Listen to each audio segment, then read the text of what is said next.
আসসালামু আলাইকুম। অনার্স প্রথম বর্ষ, রসায়ন, নন মেজর 1, অধ্যায় 2, পরমাণুর গঠন, স্ট্রাকচার অফ অ্যাটম, অতি সংক্ষিপ্ত প্রশ্নগুলি ও উত্তর, brief question and answer. Chemistry base সলিউশনের পক্ষ থেকে আজকের এই আয়োজন। আমরা পড়ব মূল কণিকা, নিউক্লিয়ার বন্ধন শক্তি কাকে বলে, জীবন প্রভাব কী, তেজস্ক্রিয় আইসোটোপ কি, আইসোবার কি, মুক্তজোড় ইলেকট্রন কি, কোয়ান্টাম সংখ্যা কাকে বলে, স্প্রিং কোয়ান্টাম সংখ্যা কি, একটি ইলেকট্রনের ভর কত, অরবিটাল কি এবং অরবিট কি। আমরা বিস্তারিত এগুলো জানব। আমরা সর্বপ্রথম মূল কণিকা কাকে বলে। প্রথম উত্তর হচ্ছে যে সকল সূক্ষ্ম কণিকা দ্বারা পরমাণু গঠিত তাদেরকে মূল কণিকা বলে। এখন সূক্ষ্ম কণিকাগুলো কি কি সেটা আমাদেরকে জানতে হবে। সূক্ষ্ম কণিকা হচ্ছে যে ইলেকট্রন, প্রোটন এবং নিউট্রন।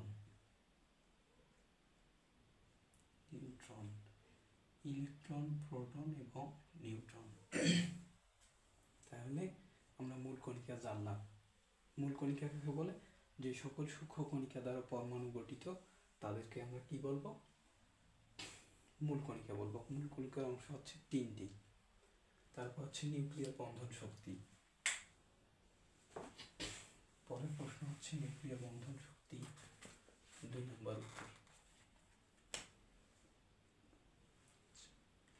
একটি নিউক্লিয়াসকে ভেঙে অনুরূপ নিউক্লিয়াসগুলোকে আমরা যদি কোনো পরমাণু নিউক্লিয়াসকে নির্দিষ্ট করে তার বিভিন্ন উপাদান নিউক্লিয়াসকে পৃথক করতে ন্যূনতম যে পরিমাণ শক্তির প্রয়োজন হয় তাকে নিউক্লিয়ার বন্ধন শক্তি বলে। অর্থাৎ একটি নিউক্লিয়াসকে ভাঙবো আমরা, যেমন সোডিয়ামের প্লাস প্রথম কক্ষপথ, তৃতীয়, 1, 2, 4, 5, 6, এটাতে কয়টা? 2টা। তাহলে কত হলো? 6 আর 2 8, এখানটা আরো হবে 2টা, 8টা হলো না? 1 2 3 4 8 10 11। তাহলে এর সর্বশেষ কক্ষপথে কিন্তু 3টা থাকলো। তাহলে নিউক্লিয়ার বন্ধন শক্তি বলতে একটি নিউক্লিয়াসকে অপর নিউক্লিয়াস, মনে করো আমি বোরন ধরলাম 5 নিউক্লিয়াস, প্রথম শক্তি স্তর 2টা, দ্বিতীয় শক্তি স্তরে 3টা, 5টা হলো। তাহলে এই নিউক্লিয়াসটা আর এই নিউক্লিয়াসটার মধ্যে পার্থক্য আছে। এখানে 3টে শক্তি স্তর, এখানে 2টা। তাহলে এটা ভাঙতে যে পরিমাণ শক্তি নির্গত হবে সেটাই হচ্ছে আমাদের নিউক্লিয়ার বন্ধন শক্তি। জীবন প্রভাব। বিজ্ঞানী জীবন সর্বপ্রথম লক্ষ্য করেন যে 1886 সালে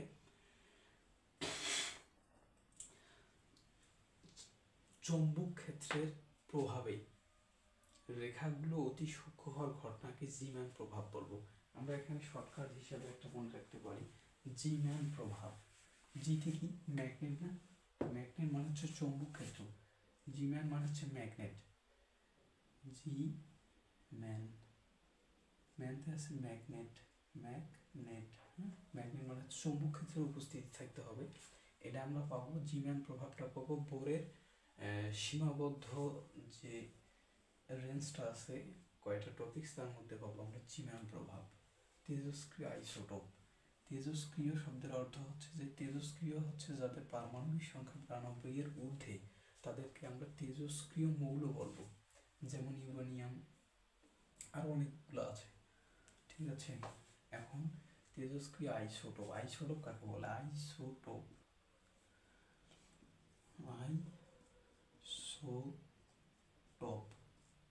থিওরি দেখো, শেষে কি আছে? প আছে।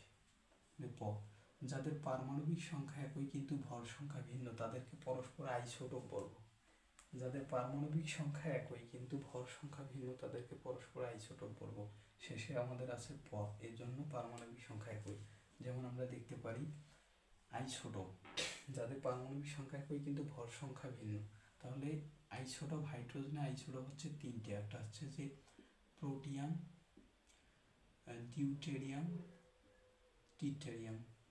3 2 1 1 1 1। তাহলে তাদের পারমাণবিক সংখ্যাকে কিন্তু ভর সংখ্যা ভিন্ন, তাদেরকে পরস্পর আইসোটোপ বলবো। তার পরবর্তীতে আমরা আসি পরের প্রশ্ন। আইসোটোপ, তেজস্ক্রিয় আইসোটোপ এবং আইসোটোপ একই। তারপরে আইসোবার, আইসোবার, আইসোবার। আইসো মানে হচ্ছে সমান, আইসো মানে কি সমান।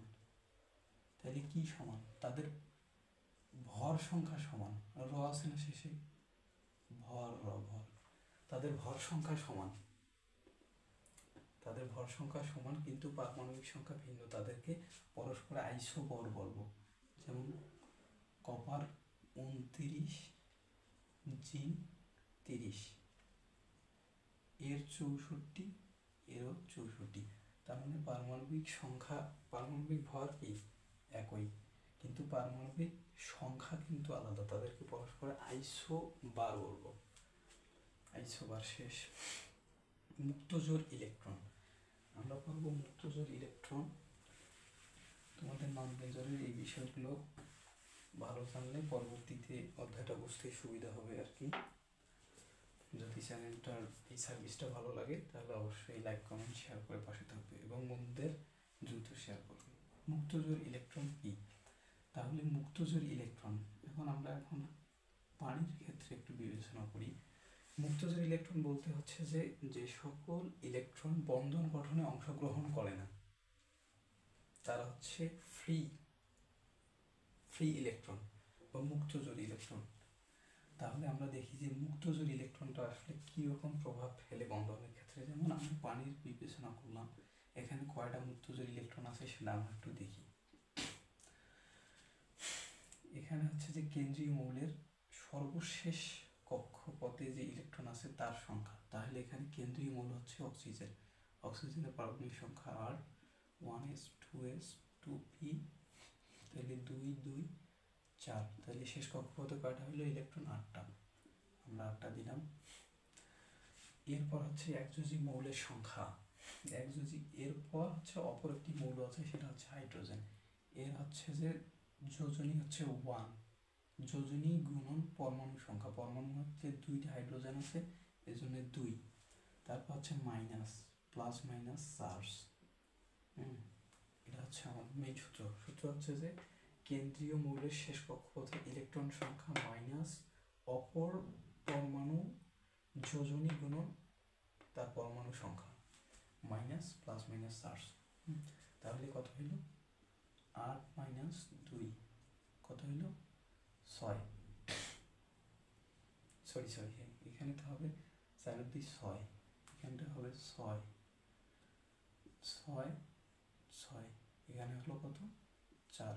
অতএব 2 জোড়া, 2 জোড়া। তাইলে হাইড্রোজেনে কত জোড়া? আমরা একটা গঠন দেখছি হাইড্রোজেনে এইভাবে 2টা মুক্তজোড় ইলেকট্রন থাকে। এটা কোথা থেকে পাইলাম? এটা হচ্ছে এইখান থেকে পাইলাম, মুক্তজোড় ইলেকট্রন। কোয়ান্টাম সংখ্যা, 8 নম্বর প্রশ্ন হচ্ছে কোয়ান্টাম সংখ্যা। কোয়ান্টাম সংখ্যা হচ্ছে যে সকল সংখ্যা দ্বারা, যে সকল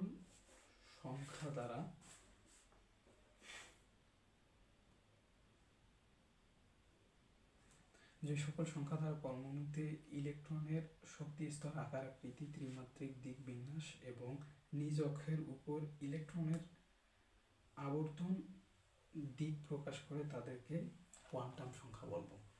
এই কোয়ান্টাম সংখ্যা, তাহলে একটি ইলেকট্রনের আকার, আকৃতি এবং ত্রিমাত্রিক যে বিন্যাস আছে সেটা প্রকাশ করাকেই আমরা কোয়ান্টাম সংখ্যা বলবো। কোয়ান্টাম সংখ্যা মূলত 4টা। একটা আছে N, L, M, S। নিলিমাস,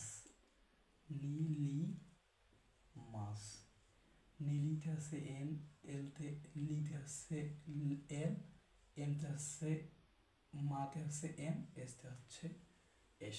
নিলিমাস, এটা আমরা সংক্ষিপ্তভাবে মনে রাখতে। এটা হচ্ছে প্রধান কোয়ান্টাম সংখ্যা, সহকারী কোয়ান্টাম সংখ্যা, তারপর হচ্ছে ত্রিমাত্রিক দিক বিন্যাস, আর এটা হচ্ছে যে স্প্রিং কোয়ান্টাম সংখ্যা S। ঘূর্ণায়নের দিক নির্দেশ করবে। ঠিক আছে, এই যে আমরা পাইলাম। পরবর্তী প্রশ্ন হচ্ছে স্পিন কোয়ান্টাম সংখ্যা, এটা হচ্ছে এস। এই স্পিন কোয়ান্টাম সংখ্যা হচ্ছে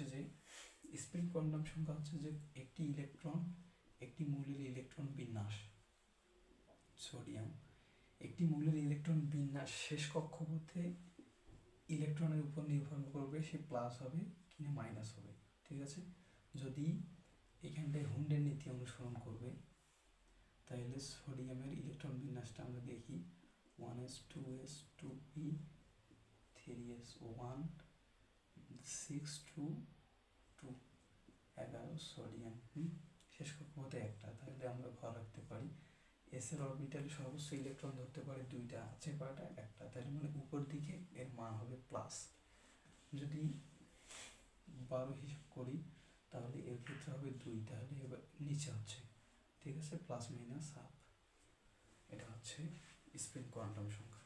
একটি ইলেকট্রনের ভর কত? তাহলে একটি ইলেকট্রনের ভর হচ্ছে একটি হাইড্রোজেন পরমাণুর 1837 ভাগ, এর মানটাকেই বলবো আমরা ইলেকট্রনের ভর।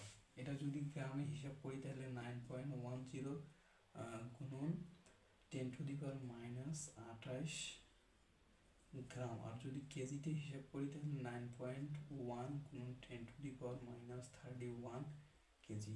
ঠিক আছে, তারপরে হচ্ছে যে অরবিট কি এবং অরবিটাল কি, এই দুটো প্রশ্ন খুবই গুরুত্বপূর্ণ। অরবিট এবং অরবিটাল, এটা বোর কক্ষপথের যে বিষয়গুলো আছে এখানটা একটু সম্পৃক্ত আছে, এখান থেকে আসছে। বোরের যে ইলেকট্রন বিন্যাস, বোর কক্ষপথ, এই যেগুলা, এটা মনে করো ইলেকট্রন, এটা ইলেকট্রন, এখানে ইলেকট্রন, এখানে একটা সাপোজ দিলাম। এখন অরবিটাল কাকে বলবো আর অরবিট কাকে বলবো, এটা খুবই গুরুত্বপূর্ণ বিষয়, প্রতিবারই ক খর মধ্যে থাকেই, এবং এটা একটু বিস্তারিত বলতে হয়। অরবিট হচ্ছে শক্তি স্তর, আর অরবিটাল হচ্ছে ইলেকট্রন থাকার স্থান মানে হচ্ছে উপশক্তি স্তর। তাইলে অরবিটাল হচ্ছে উপশক্তি স্তর, আর অরবিট হচ্ছে প্রধান কোয়ান্টাম সংখ্যা বা এন, প্রধান কোয়ান্টাম সংখ্যা হচ্ছে এন, এটা হচ্ছে অরবিট। আর এই অরবিটের মধ্যে যেগুলো থাকে সেটা হচ্ছে ইলেকট্রন। এই ইলেকট্রন মানে নিউক্লিয়াস থেকে ইলেকট্রন মেঘের ঘনত্ব, ত্রিমাত্রিক অবস্থায় যদি ইলেকট্রন মেঘের ঘনত্ব যদি 90 থেকে 95% হয় তাহলে সেই অঞ্চলকে আমরা বলবো অরবিটাল। তাহলে অরবিটাল আর অরবিটের মধ্যে অবস্থান করতেছে, তাহলে অরবিট হচ্ছে যে ইলেকট্রন মেঘের ঘনত্ব, এই যে ইলেকট্রন, আর অরবিট হচ্ছে শক্তি স্তর, আমরা জেনে নিলাম।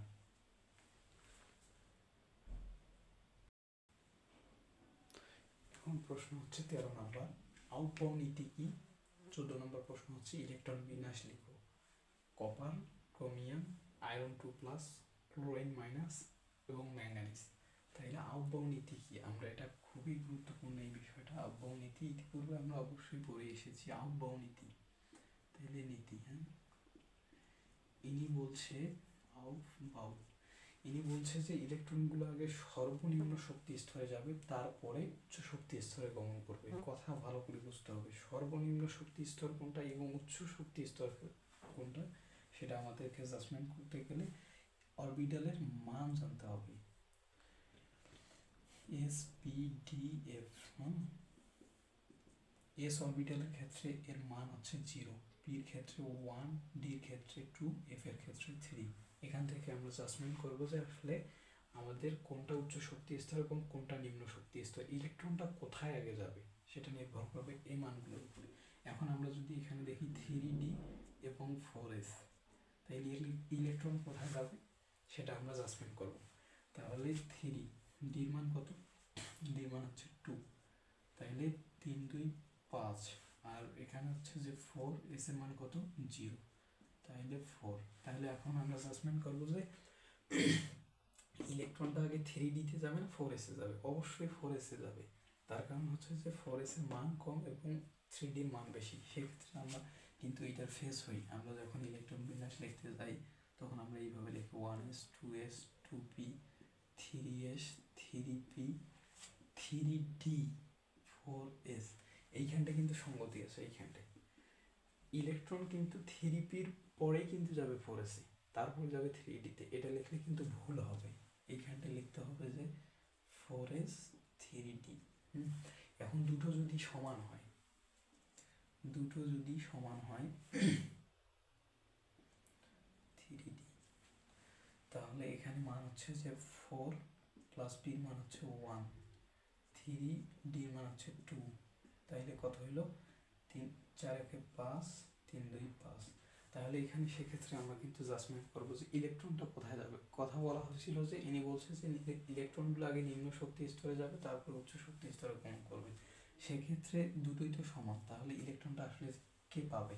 তাহলে দেখো এন এর মানের উপর নির্ভর করবে তার যাওয়ার প্রবণতা। তাহলে এন এর মান কি 1 2 3 4 5, এক্ষেত্রে এন এর মান ছোটকে 3, এর জন্য 3d-তে যাবে, তারপরে 3p-তে যাবে। এরপরে আমরা ধারাবাহিকভাবে এটা বিন্যাস করব। এখন এটা থেকে আউটবাউ নীতি থেকে আমাদের মূলত ইলেকট্রন বিন্যাস হয়ে থাকে। ইলেকট্রন বিন্যাসের 3টি পদ্ধতি আছে, একটা হচ্ছে আউটবাউ নীতি, একটা হুন্ডের নীতি, আর একটা হচ্ছে পাউলিন বর্জন নীতি। মোটামুটি আমরা যখন ইলেকট্রন বিন্যাস করতে যাব এগুলোর আমাদের মেইন ফোকাস করবে আউটবাউ নীতি, কপার। পরবর্তী প্রশ্ন, ইলেকট্রন বিন্যাস লিখো কপার। কপার হচ্ছে 29। আমরা দেখি 1s 2s 2p 3s 3p 4s 3d 4p। আমরা কিন্তু পূর্বের যে প্রশ্নটা পড়লাম ওটার থেকেই কিন্তু পাইলাম। তাহলে 29টা এখন দিতে হবে, 2 2 6 2 6 2 10, কত হলো?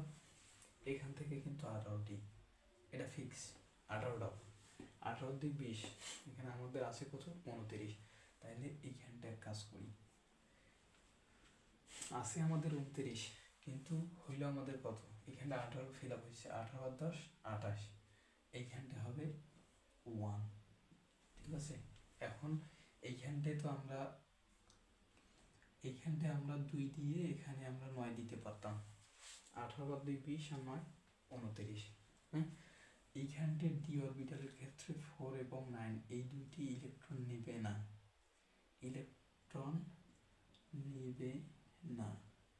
মাস্ট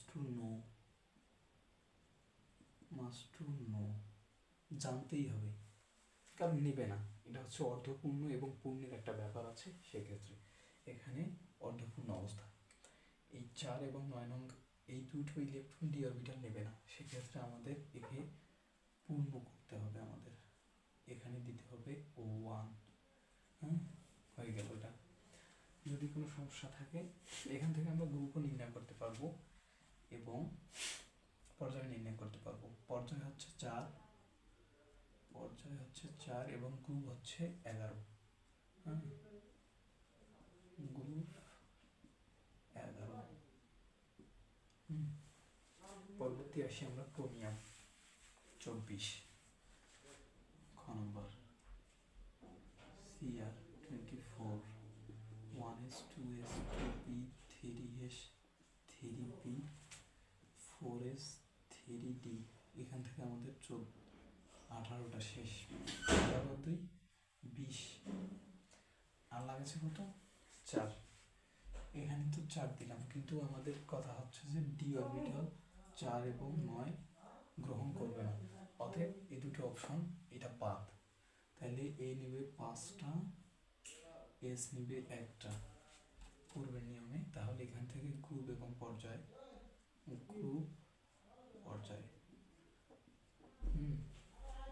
গ্রুপ হচ্ছে 4, পর্যায় হচ্ছে 7। পর্যায় হচ্ছে 4, গ্রুপ হচ্ছে 7।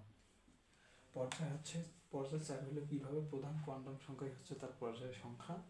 আর গ্রুপ সংখ্যার ক্ষেত্রে একটা ব্যাপার আছে, এখানে যদি পি অরবিটালের হয় তাহলে এস এবং পি উভয় অরবিটালে যদি সমশক্তি স্তরে থাকে তাহলে এস পির সাথে 10 যোগ করতে হবে।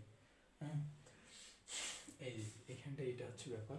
আর ডিএস, ডি প্লাস এস এই দুইটা অরবিটালের ক্ষেত্রে থাকলে এই দুইটা ইলেকট্রন যোগ করে তার গ্রুপ নির্ণয় করতে হবে, এটা কিন্তু আমরা জানি সবাই।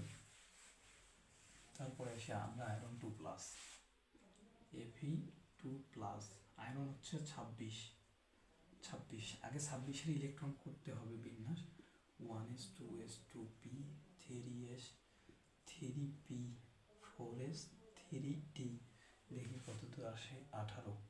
এখান থেকে তো আমাদের 18টা হয়ে যাবে, 20 আমাদের লাগে কত, 26, তার মানে দিব আমরা 6টা। কিন্তু আমাদের এখান থেকে ইলেকট্রন কিন্তু হারাইছে দুইটা, প্লাস মানে হারানো আর মাইনাস মানে হচ্ছে গ্রহণ করা, তাহলে 26 থেকে আমাদের দুইটা ইলেকট্রন সরে গেছে, তার মানে হবে আমাদের পারমাণবিক সংখ্যা হচ্ছে কত, 24-এর ইলেকট্রন বিন্যাস করতে হবে।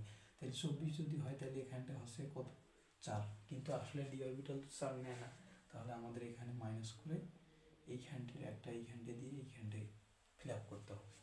এখন কিন্তু আমাদের 24, 18, 19, 19 আর 5, 24। হ্যাঁ, এখান থেকে আমরা গ্রুপ এবং পর্যায় নির্ণয় করতে পারবো।